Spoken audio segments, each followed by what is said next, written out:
準備がね、金と桂馬がもりもり上がりまして、角も配備しましたので、ここから私のね、猛攻が始まります。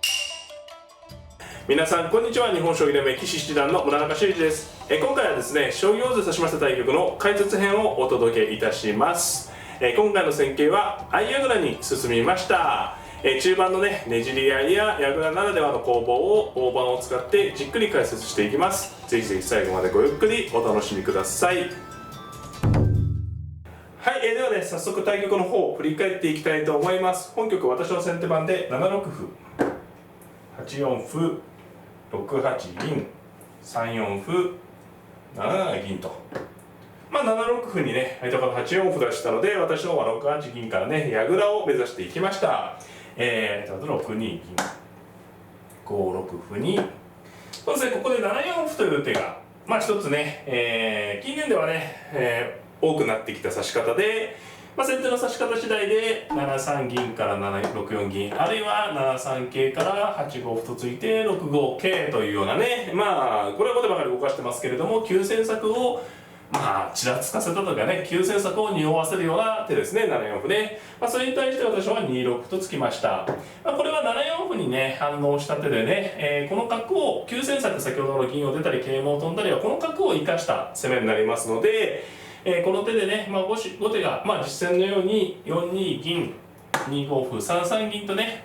実戦はこう進んだんですけれども、こう受けてくればね、角筋が止まって急戦策を緩和できる。また先ほどのようにね、2六歩に7三銀でしたら2五歩、これ一例ですけれどもね、2四歩と飛車先でね、すかさずこう反撃する。これも一局の将棋なんですけれどもね、こういった展開が考えられました。ここは後手の分岐点だったんですけれどもね、実際相手の方は4二銀、2五歩に3三銀とね、こう角筋を、止めてしまいますけれど、先手の2筋不交換を防ぐというね、やや守備的な、指し手になったので、またね、超急戦というような将棋にはならなく、進まなくなりました。で、3三銀に対して私は4八銀。で、3二金、7八金、4一玉、6九玉、5二金、7九角で5四歩、3六と。さて、ここまでね、3三銀上がった以降はね、お互いに矢倉の駒組みを進めていたんですけれども、ここがまた、後手の方のね、後手の方の一つの分岐点でしてね、実戦は3一角と引いたんですけれども、4四銀と出てね、この銀と角を連動させて急戦を狙っていくという指し方もありましたね。これも一局の将棋だと思います。実戦は3一角だったので、角を下がったことによってね、お互い角を引いたんでね、急戦の矢倉というよりは、比較的ね、囲い合う方の矢倉に進むという感じですね。でね、後手の方の主張としましてはね、急戦をこう7四歩と匂わせたのに結局ね、急戦しなかったじゃないかって思われる方いらっしゃると思うんですけれども、これがね、高等戦術でして、先手に7四歩とね、ついて先手に急戦を匂わせて、先手はその急戦策にね、2六歩、2五歩と、歩を2つついてね、この急戦策を、なんていうんですかね、阻止したというかね、牽制したんですよね。で、この歩を2つ突かしたことによって、先手のね、7三7桂から2五桂というような攻撃手法がですね、使えなくなっていると。で、後手の方は8四歩型なのでね、将来的に7三桂から8五桂という形も作れますので、この2六歩、2五歩とね、先手に決めさせたことで、満足して急戦ではなく持久戦にしたという考え方。これちょっと難しい、ね、考え方なんですけどね。ただね、もちろんこれ2六歩と2五歩っていうのが完全な損な手ではないので、ここから私はね、この2六歩、2五歩とついた手をね、生かす、駒組みを目指していきます。ここで、3七銀と上がりまして、4四歩に3五歩と。この2手で5八金、6六歩とつけばね、これも一局の将棋なんですけれどもね、これだとかなりゆっくりとした指す狙いになります。3七銀から3五歩はやはりこうね、2六歩、2五歩と2手伸ばした手をね、生かしておきたいという感じのね、先手番ですからね、より積極的な手ですね。これね、実戦は6四角と上がったんですけれども、素直にね、同歩、同角、3四歩とかね、受けると4六に角を引きましてね、一例ですけど7三桂には3六銀と上がりまして、4六の角プラス3六の銀の形というのは、以前の別動画でもお話ししたかもしれませんが、矢倉戦における好形の一つですね。というのも、この角がこう睨んでいますと、後手は桂馬を飛んだりね、攻めていく手がやりづらい。で、この角をどかすためにここを歩を突くのが矢倉戦では上等手段なんですけれども、歩を交換してここに銀がいますとね、同銀、あるいは桂馬が飛んでいれば同桂という形でね、角を追いにくくなると。つまり4六の角が安定することで、後手がね、攻撃を先手陣に仕掛けづらくなるというのが、先手側としては大きなメリットになるんですね。で、この歩を交換してませんとね、こういう形で例えば単に角出るような形ですと、これですとね、いつでも4五歩と追って、歩ですからこう取れないですからね、この角が下がらせることができればね、8五桂、形によってですけれども、攻めることができるということで、3筋の歩交換をするっていうのは矢倉戦でねよくあるんですけれども、同歩同角と進んで3六銀という形を目指すというのが一つねよく使われる指し方になります。実際は3五歩に対してね相手の方も非常に指し慣れてますよね。同歩と普通に取るんではなくて6四角と。この手は先手からしても強敵ですね。先ほど4六角が好位置と言いましたけれども、後手から見ても6四角がそういう意味でね好位置になるわけですね。で、3四歩と取り込んだんですが同銀と取りましてね、この6四の角が油断ならない角で、例えばこれでのんびりね6八角とかやってますと3六歩と打たれてこれ飛び上がっちゃいますね。この角が強力でね、同銀とは飛車で取られちゃうんでね、銀上がるしかなくて4五と突かれるとこれはたちまち銀損でね先手敗勢となってしまいます。ですのでこの角を追えればいいんですけどね、現状は追う手がないのでね、この3六歩を防がないといけません。ということで実際4六歩とつきました。4六角という形もねありますね。これで角をぶつけちゃうという方法もあります。実際は4六歩とついて、今度はね3六歩に同銀と取れると。で、4六歩に対して4三金右と。後手の方は上部をね厚くしてきました。そして私は2四歩。これでね一応序盤の方の2六歩2五歩とね早めについた顔を立ててというかね、同歩同飛車で一歩持てましたんでね、交換で、桂取りですので受けるしかないですが、2八飛車でね、やはり今ね歩を交換しただけですけど歩が2枚になることと、どこかでね2二歩と打ってね同金と悪い形にするような手筋も出てくるので、大きな歩交換ではありますね。でね、先手が今歩を交換したんでね、後手の方としても、のんびり指す手もあったと思うんですけど、4五歩と先手の言い分だけを通すんじゃなくて後手の方も反発してきました。これ同歩と取りますとね、同銀もありますし、3六歩4六に4五銀みたいな手も考えられますかね。これで4八飛車回るような手もあって難しそうですけどね、先手の方としてもリスクが高い戦いかなと思います。4六4五歩に対して4八飛車と。戦いがね起こってきた場所に回って、角のラインからも回ってね非常に味のいい受け方ですね。で、4六歩と取ってきまして、同角と。同銀ですと4五歩がちょっと嫌ですかね。今度は同銀同銀同飛車にねこの金がいますから、ここで取っていっても王手にならないので最後香車取られちゃうんでね、銀が下がるとここまでやると分かりませんけどね、3六歩と打って同銀に香車を取るような狙いも出てきますね。実際は同角と取りました。これ今ねまさにこの4筋のあたりをね巡って主導権争いですね。同角同銀と。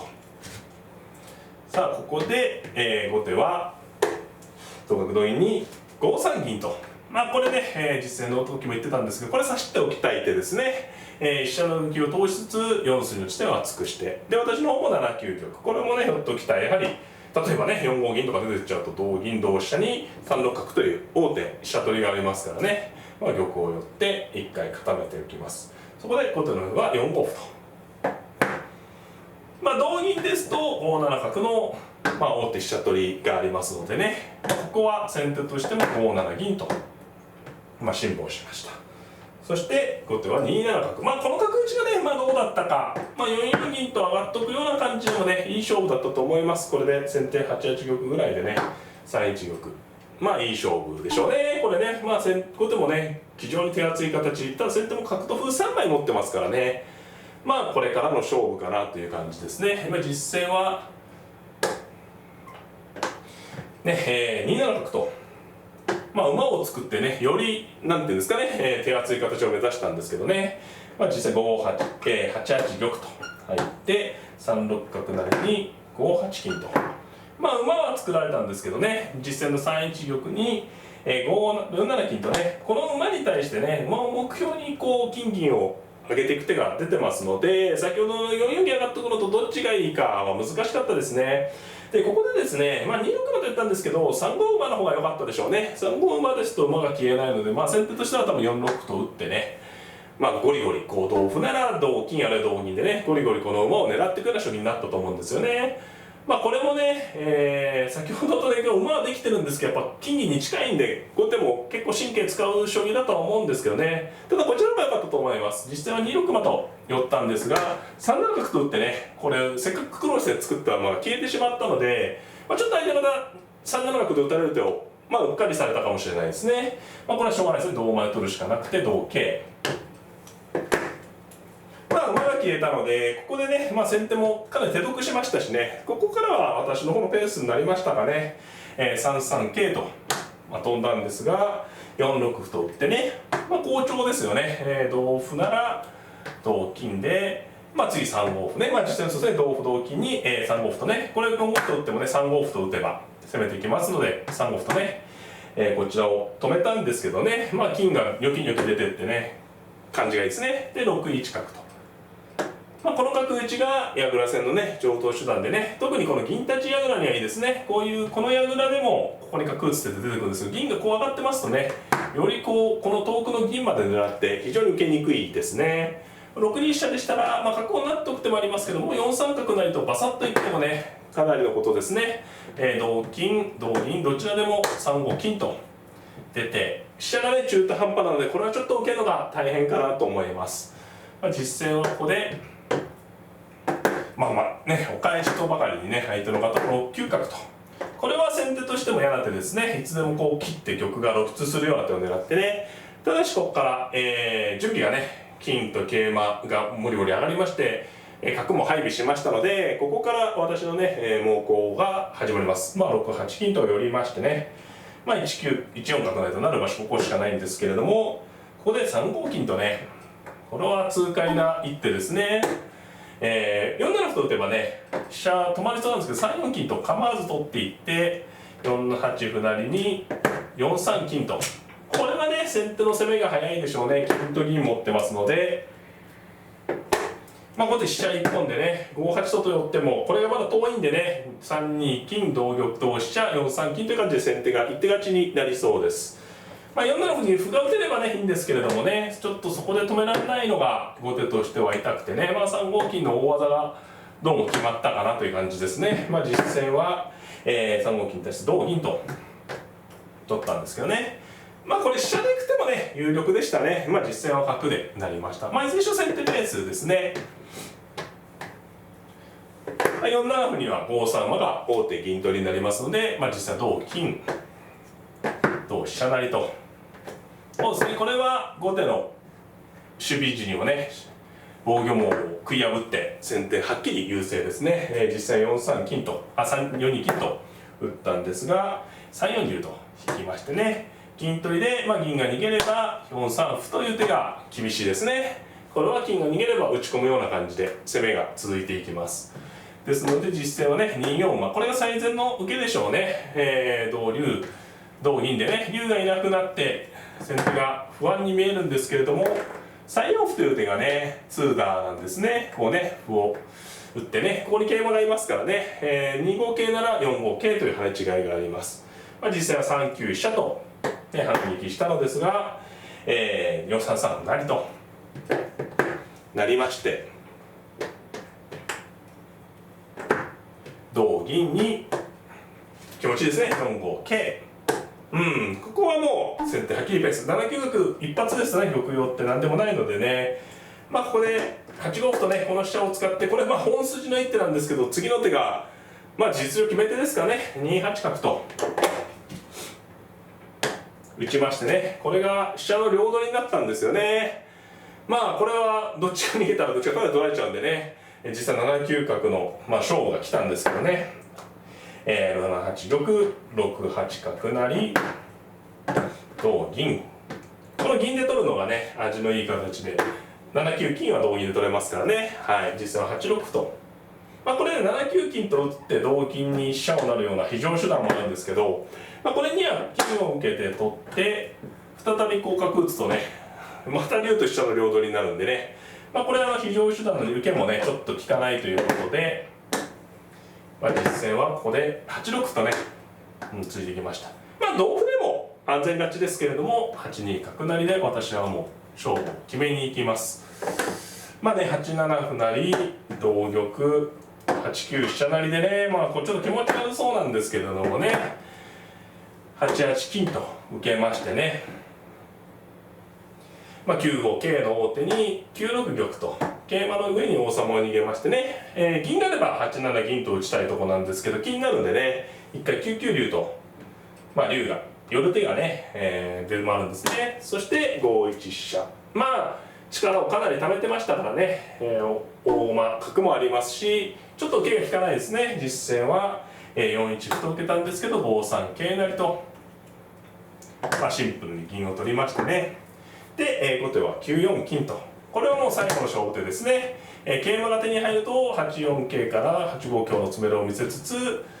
次は8八竜と取ってね、同銀なら8五金打ちという手を狙ってるんでね、先手としてもちょっと怖いとこなんですけどね、ここからは豊富な持ち駒を生かして即詰みがありました。4二成桂と金を取りまして、同金同玉でしたら5三金と打って、飛車を取れば頭金玉を引いても叩いていく筋、4二銀と打っていってもねちょっと超手数ですけれども詰みがあります。これ5二金でも詰みですね。寄れば飛車成り上がれば飛車成りで、実戦は同銀と、この方が難しいんですが、3二歩と叩きまして、玉を寄れば4一飛車成、同玉でしたら2一角と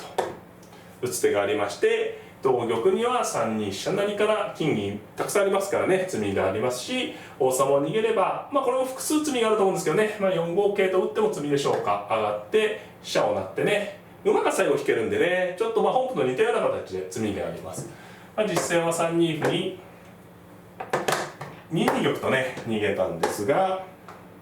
4四角と打ちまして、合駒をすれば3四桂から剥がして詰みです。実際3二玉と逃げたんですが、3三金と、打っていきましてね、これ他にもいろいろ詰みがあったと思うんですけどね、一番分かりやすくというか、シンプルな手順でいきました。同角成同玉、金銀ねバラ3枚ありますので5三飛車成となってね、一間竜の形ですね。実戦5三飛車成に4三香と受けました。逃げてもね4四竜と追っかければやはり一間竜の形、馬が引けますから詰みの形ですね。実際4三香だったんですが4四銀と打ちまして、金銀2枚ありますのでね、下がれば銀から詰みですね。上がれば頭金なので2四玉と逃げたんですが、ここでねこの馬が4六馬、これがね絶好の活用ですね。1四玉と逃げたんですが2六桂と、